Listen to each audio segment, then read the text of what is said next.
Hey everyone, and welcome to this explainer.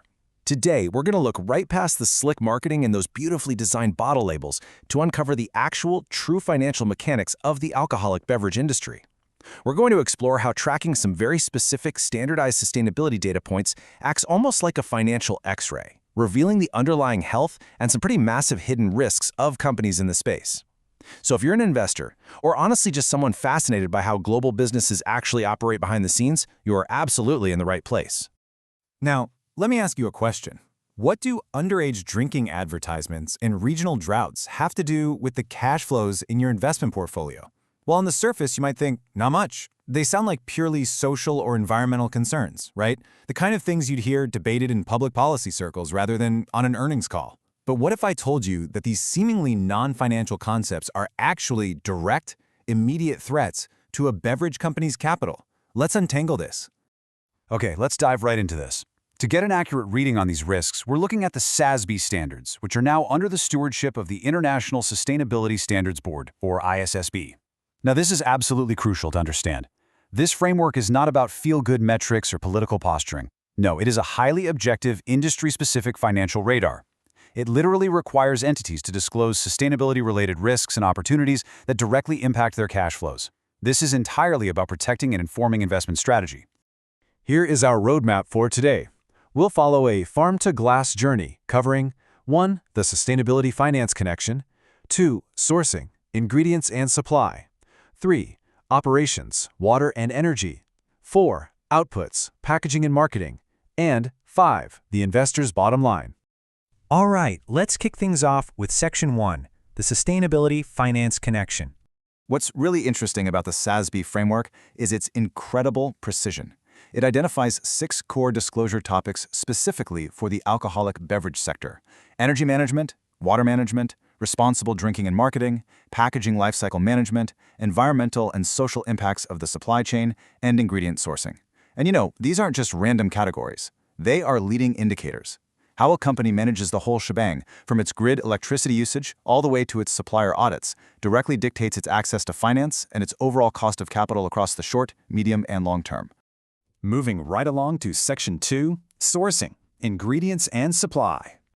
Think about it. Beverage entities are essentially taking raw agricultural inputs, things like sugar, barley, grapes, corn, and transforming them into finished products.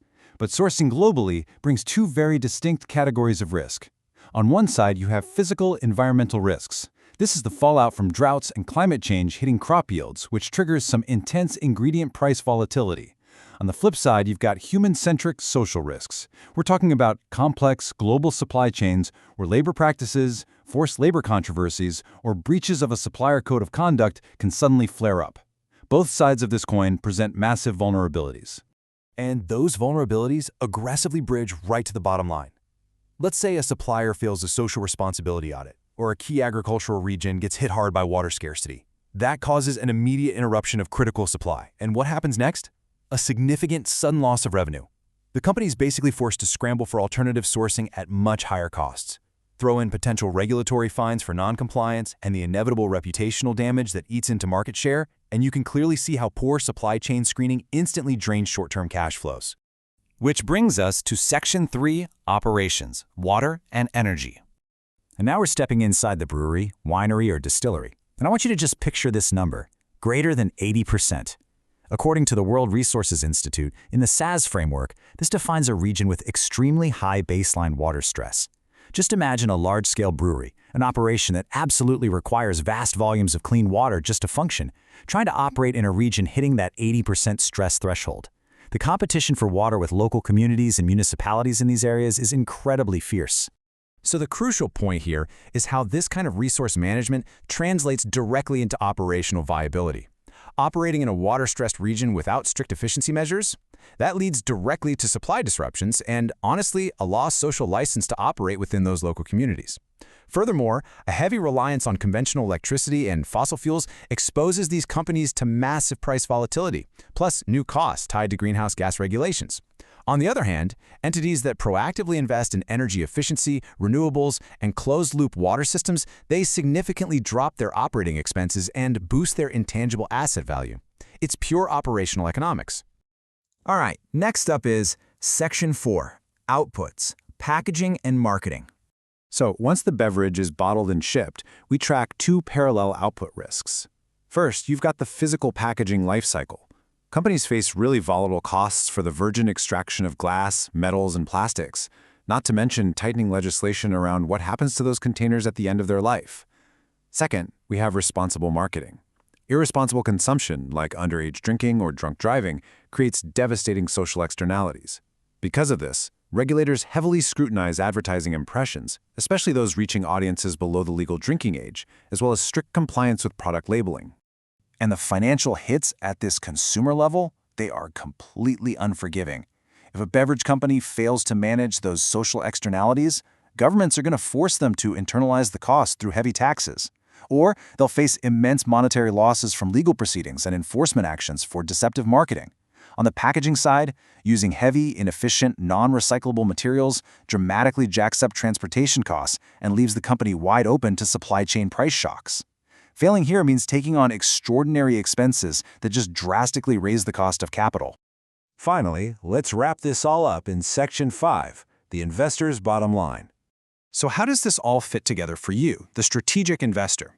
Well, this brilliantly illustrates the real financial payoff. By tracking these 6 specific SASB topics, investors basically get a chronological map of a corporation's resilience. In the short term, maintaining strong supply chain and marketing compliance prevents sudden revenue loss and legal fines. In the medium term, highly efficient water and energy operations ensure consistent production and secure cheaper access to finance. And in the long term, proactively mitigating climate impacts and managing packaging life cycles fundamentally lowers the entity's overall cost of capital, ensuring they actually survive in a changing global market. To really ground everything we've discussed today, let's actually look at the exact text from the standard itself.